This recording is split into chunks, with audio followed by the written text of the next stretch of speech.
Hello and welcome to Trojans Live, presented by Monster Energy and ESPN LA 710 across the USC Trojans Media Network. I am Jordan Moore alongside Sean Cody Kessler, and the head coach, Lincoln Riley, fresh off another USC victory. USC's head coach interview is presented by iTrust Capital, the official crypto platform of the USC Trojans. Couple days, I should say, since that win over Northwestern, coach, but let's revisit it a little bit. Tight game for a little bit in the beginning. Ultimately, what allowed you guys to separate?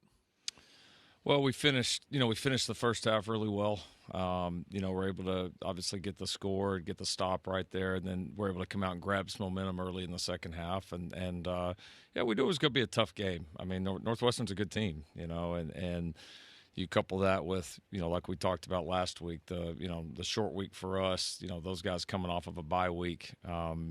You knew it was going to be a challenge, and they weren't just going to obviously come in here and lay down, and we were going to have to make the plays to separate, and we did. And that the guys, stayed steady and consistent. Thought we really settled in defensively after the first couple of possessions, and really didn't give up a whole lot after that. Especially we're good on third down. Made some really key stops. Made a couple nice adjustments that I thought really helped us well as the game went on, and made enough big plays in the offensive game and the special teams game to be able to separate. Coach, I thought one of the big plays was made on defense, but it was by your quarterback, kind of turning the game there. You're 14-14. It looks like things can kind of turn on a whim there, and your quarterback comes up with a just a real deal defensive play. What does that say about him and about the fight of this team, I guess? Yeah, no, it's when your quarterback makes plays like that, it inspires your team. It does. It's just there's just something about that position, and you don't always get a chance to make maybe tough physical plays at that position. So yeah, it was a big moment in the game, but yeah, I thought it was pretty representative of this team in terms of if you're always playing hard and you're always willing to lay it on the line. Then when opportunities like that come up, even ones like that you may never expect, you're in position to go, make a play to help the team win. And it was a huge momentum play. And then our team did a good job. Obviously, that was a great individual play, but then, capitalizing on it, scoring, then getting the stop, and then coming out and obviously playing well the second half. So it was cool to see the entire team respond. Coach, talking about Jade Maiava, I thought he had a great bounce-back game, and I love the way that you had confidence in him. You put the ball right back in his hand on that opening drive, 9 for 11, 67 yards and a touchdown. What did you see from your quarterback all game long on Friday? Yeah, he played pretty well. I thought he was I thought we were just a little bit more dialed in the especially in the throw game than we were the previous week, and I thought he was very confident. Ball went to the right places, threw the ball well, and I think he just kind of got back to the basics and was just really, really focused from the beginning, and I didn't think that really, waned at any point. I mean, we busted a protection on the interception. It was kind of just a unique play the way it played out, and other than that, man, he was really steady. Made some big time throws. Obviously had some big runs for us. The one down there at the goal line obviously was a huge run, and so now it was cool to see him step up. But I don't think any of us were surprised. You're listening to the head coach, Lincoln Riley, on Trojans Live. Coach, last week we talked about the Lincoln Riley trick play lab and what goes into to some of these plays. How about the fake punt? Take us through that one. Yeah, no, it was just, we got it kind of where we wanted it, and just one of those scenarios where, we had a good scheme drawn up. Give credit to, Coach Doherty, and we had several people involved on that one. And really it was about execution, though, at the end of the day. They ended up bringing an overload there to the left side and, had one more guy than we were able to block. And, Sam stood in there, made a really nice throw. Obviously, it was a great catch by Tanuk. And, yeah, it was another huge momentum play. Anytime you can get a chance to pull something like that off and, continue a drive and then go cap it off. I mean, it was a big play. So, yeah, cool to see the guys execute it. We had a lot of confidence going into the game. And I know there's been a bunch of stuff on the outside about it. It was a perfectly legal play, and our guys executed it at a high level. Coach, a lot went into the passing game the week before, what was going on, why were they able to slow us down, and then you have a big game from Mekhi, you have a big game from Jacoby Lane. But I thought specifically Jacoby Lane had some, fantastic, individual efforts on some catches. What went into that week, and maybe how did you challenge him to maybe push him into that, some of those catches he made on Saturday? Yeah, I think it's just, like we've said, it was him continuing to work back off of the injury. And then, yeah, we've definitely challenged him from a consistency standpoint to really, really step his game up and to really prepare hard and to come back and play a complete game. And he did that. He had a really good week of practice, and he played very steady for us in the game. He was, he was where he needed to be. He obviously made some really tough competitive catches. He had some great blocks down the field, a couple really high effort plays. He hit a pretty high miles per hour mark on King's big run, hustling down the field there to try to get a block. So now that was important, because all of a sudden you got that going. The tight ends both made some big plays in the throw game, and then Lim, that's we're a lot tougher to defend when all those guys are playing well and making plays. Coach, you guys have the number 2 offense right now in the country in total offense. You can't do that unless you have a great offensive line, and you have depth in that room. And we've seen some injuries this year, and I don't think people fully understand how difficult it is to have guys rotate and go from left to right and play guard and tackle and still produce the way they are. How important has that room been to your offense this season? It's been critical. I mean, and you're right. You have to deal with it, but it's not ideal. Yeah. And so our guys they've handled it well. We didn't play our best game the other night up front, but even not our best has still been good enough for us to be able to move the ball and still make plays. And so the guys did a nice job with it. We're going to have to play cleaner here going forward. We know that, but they've battled all year. We haven't used any of those as a crutch, and I still think too our ability to practice against our defensive line, each week, and the depth and the talent we have there, and kind of the war that is in practice has made our guys on the offensive front much better, because it's a challenge every week in practice, but it gets you ready to play. Third straight game you've held the team to 150 or less passing. Really, 4th straight game that the passing defense has been excellent. Do you just feel sturdier in the back end? What's been the key to really improve in that area as the season's gone on? I think the emergence of the 2 corners, and how well DeCarlos and Marcellus are playing, and then obviously Braylon Conley stepped in there the other night and had a bunch of big plays for us as well, and so. That still being able to get pressure or affect the quarterback, even when we're not blitzing, and I think as the corners have really started to settle in and play some good ball, it gives Coach Lynn the opportunity to call several more things and throw different looks at opposing offenses and quarterbacks. So it's just when all those things are working in tandem, then you're going to have a chance to play some pretty good defense. And so we've gotten pretty consistent production from the safety position all year. Those guys have really been a steady group for us, and the other groups coming along, again, especially the corner group, has probably been the biggest key in the last several games. Yeah, Coach, defensively is really good in these last 2 games. They start out with a touchdown or 2, and then the defense seems to lock in. Have you noticed it's more adjustments, or guys are just kind of locking into their keys? Well, we got to settle into the game a little bit quicker. We've taken a little too long to get that done. Once we've settled in, it's been really good, but we've got to challenge ourselves to do that. And it's close, right? I mean, I'm watching those first 2 drives, and it's like it's not far. Away, It's not necessarily like bust. We did bust one on one of the third downs in man coverage on the first drive, but. Just making sure that our motion adjustments, the way we communicate, it's with a sense of urgency right there at the beginning, that we're really dialed in, that we're finishing tackles, that we're attacking the way we want to attack on the defensive line.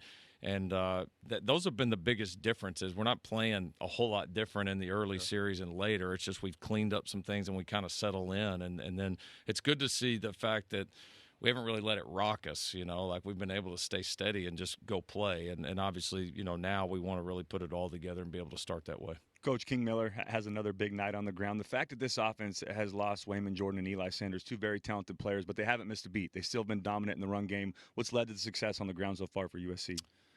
Yeah, kind of the same story. King is run well. He's still, he's such an explosive runner. You feel like he's one of those guys that could pop a big one, at any point. He's shown that repeatedly. We've had some really good blocking up front. We've had some really good perimeter blocking, and that's important. And then when you've got the weapons that we have, and people are having to dedicate coverage at times to Lemon or the tight ends or Jacoby or whoever it is, it does open up some opportunities for that. And so, obviously when when you get them both working, that's kind of the dream scenario and what we hope to have more of going forward. Really fun one coming up on Saturday. The game is presented by Wells Fargo, the official retail bank of USC Athletics. USC versus Iowa on a homecoming Saturday. 12:30 is our kick at the Coliseum, the Trojan Tailgate Show. You like that, Sean? You like that 12:30 kick? I'm with you, buddy. I'm with you. Trojan Tailgate Show will go on at 10:30 a.m. We will talk to Coach about USC Iowa coming up next on Trojans Live. Ready to take it to the next level? Unleash the beast this college tailgate season with Monster Energy. Tear into a can of the meanest energy drink on the planet. Monster Energy Unleash the Beast. And Trojans Live is sponsored by Pechanga Resort Casino, a proud partner of USC football. Jordan Moore, Sean Cody Kessler, and the head coach Lincoln Riley. USC sits at 7-2 in a great spot. A homecoming Saturday against Iowa. Coach, Iowa's a fun one always. I mean, they are just going to do their thing. I mean, they are such a unique opponent. I guess my question is, how do you get them out of their shell and get them to play your game, or is that even possible and you just sort of, focus on the best way to beat them, whatever it is? Yeah, we're not too worried about the opponent. I think it's just for us, it's all about going and controlling the way that we prepare and the way that we play. And these games can unfold a lot of different ways. And so you got to be ready. Obviously, you understand, what their strengths historically have been and what they've tried to do. And, we also have some strengths historically as well, and we know what we're going to try and do. So it'll be a fun battle. They're a good football team. It's an important game. We've made it a really great opportunity for us by handling business here. And, it's – SC Iowa, like you said, 12:30 at the Coliseum, with a lot riding on it. I mean, like this one should be a lot of fun. Coach, sometimes as a player, you get in the season and you're kind of taught as a player just to kind of every game's the same, and it kind of feels like you're just going from week to week, practice to practice, and you're in it. But you put your team in an extraordinary position here for these last three games to really mean something. Do you get the sense from them that they feel the weight and then the importance of how important these next three ones are coming up? Yeah, we haven't been bashful about that with our players. I mean, this game coming up this weekend's not the same. Yep. Like, it's not. Yeah. The more you win, the more important these become and the bigger the opportunities become. And so our team is very well aware of that. Fortunately, I think for us, it's been cool to see our staff's influence on the team that way. And, experience isn't everything, but also, this staff there's a lot of winners and a lot of champions and a lot of people that have been at that and done those things at different levels. And so I think for our staff to be able to share those experiences with our guys, some of our guys that obviously have not experienced that, or what that feels like, I think has been important. And yeah, you can't hide from it, right? You got to embrace it. That doesn't mean you're going to go change everything you do because of it, but you also understand, like, it's hard just to get to this point, So if you're here, let's go make the most of it. And Coach, kind of sticking with that, I mean, the schedule this year has been so difficult. You guys get into a rhythm of the season, and then you have basically 2 byes in 3 weeks, and then you have 2 conference games within 6 days. But here you are, 7-2, and your team has handled that, and you have a lot of things to play for and something really special to do. What does that tell you, not only about the culture that you put into this football team, but also the leadership that you have in the locker room? Yeah, I'm excited about it because I would add into that. I mean, it hasn't been honestly a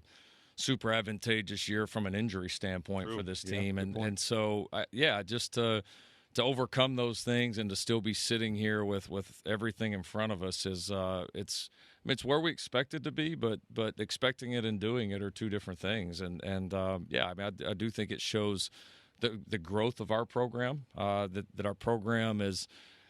You always hear people talk about, like, well, you try to, if something's not going great, you try to kind of get it started and get some momentum, then you win a few. And then, like, that last step, a lot of people always talk about is, like, just, like, learning how to win or expecting how to win. And, like, I think that's the biggest thing that is changing, kind of, and we're all kind of just watching this happen live right now is even not at our best or maybe not at full strength or this and that, like, this team just expects that, I think, more than any team that we've had. And so, yeah, it's fun to see, and it's, yeah, I think it's representative of, a lot of hard work by a lot of people to get this thing to this point. And obviously there's a long way to go, but it's a fun position to be in. We're breaking the rally towels back out again on Saturday. This feels like the one when I looked at the schedule at the end where a home field advantage could really make a difference. You talked about the need for a fast start from your team. How about the need for a fast start from everybody setting that tone right at 12:30? Oh, yeah. I mean, that's it. That has to happen. I mean, it has to happen. I mean, this is and it will. I know it will. I know our fans are excited about this game. I know our players are excited about this game. I know our former players are excited about this game. Like this is going to be one of those days that, if you care at all about USC football, you do not want to miss this. And it's been a lot of hard work for a lot of people to get to that point. So we can't wait for this game. It's going to be an epic atmosphere in the Coliseum. I already know it. Our team knows it. We're going to prepare hard, be ready to play. Coach, it looked like early on this game might be a weather game, might be some rain involved. Now, maybe not as much. Maybe it looks like a nicer day. How much of that is built into the game plan where weather plays a role, if it does at all? Yeah, you're certainly aware of it. If you have a game like we did against Notre Dame or, like Iowa had last week, I mean, conditions affect games. I mean, there's no question. So, yeah, you always have to be ready. Weathermen sometimes aren't quite as dialed in as maybe we all expect they would be. So it's my app. I blame my app. I look at the app and it says 80%, and it's sunny today. That's it. Now out here, it's probably about as good as you can count on. But we'll be ready both ways. Obviously, I think it helps us that we've been in some conditions like that. So if it does get that way, then we'll make a few adjustments, and expectations will remain the same. Coach, this Hawkeye defense is one of not only the best in the conference, but in the entire country. They're only giving up 13 points per game right now. What have you seen from them defensively this year? Yeah, good group. I think kind of like they are most years, again, which is a compliment. Very good on the defensive line. They've got some really good secondary players, a lot of guys that have played a lot of snaps for them, and just very steady. Have a system you can tell they believe in, and they do a good job executing it. So it'll be a fun challenge for us. Coach, it's not just football this weekend. It's an epic USC sports weekend. Men's basketball into it on Friday night. Water polo is a 1-2 matchup before you on Saturday. Women's basketball against South Carolina. Crypto sold out. Women's volleyball on Sunday against number 1 Nebraska. I'm wondering now, you've been here 4 years. How have your relationships developed with the other coaches and the other programs, and how do you guys lean on each other? Because, obviously the sports are different, but there's such a winning mentality and a championship culture in so many of these programs. No, it's that's been honestly one of the most fun parts of it. Jen's done a great job of assembling a great group of coaches.